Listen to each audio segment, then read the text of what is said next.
po? Oo. Sige, Day, kunin mo yung phone number niya para ako nakakausap. Sige, anak. So, may negosyo na pala kayo. Siguro naman makakabayad na kayo sa akin.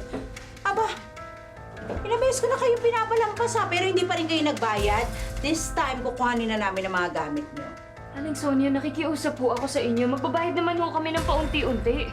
Oh, di ba unti-unti ko na rin kukunin ang mga gamit niyo para makabayad kayo in full payment. Sonia, nagbabayad naman kami. Huwag mo naman kami tratuhin ng ganito. Maayos naman kami kausap. Po. Dig na, ubus na ang pasensya ko sa inyo.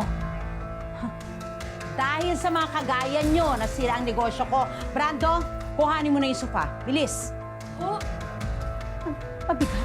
Hindi yung mag-aangaw kuhanin mo. Itong mga damit na to, pati yung mga maliliit na appliances doon. Hindi pwede! Anong hindi pwede? Bitawan mo nga! Kuhanin mo, bilisan Aling mo. Sonia, buti nga magbabayad kami sa inyo kahit hindi namin utang to eh! Pakialam, bilisan mo, Brando! Bitawan mo! Ay, sandali! Ay, ano? Hazel, ayan na! Asa akin ang ebidensya! Ano? Paano? Ayan o, sa FB. Nasa FB ang ebidensya. Gumawa ako ng fake account para i-add si Archie.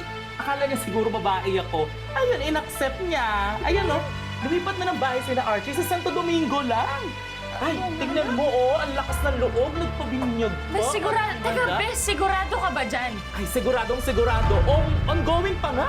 Bes, kaka-upload na ng mga pictures. Naiinit pa. Tara na. Manda ka talaga sa akin, Art. Tahan natin.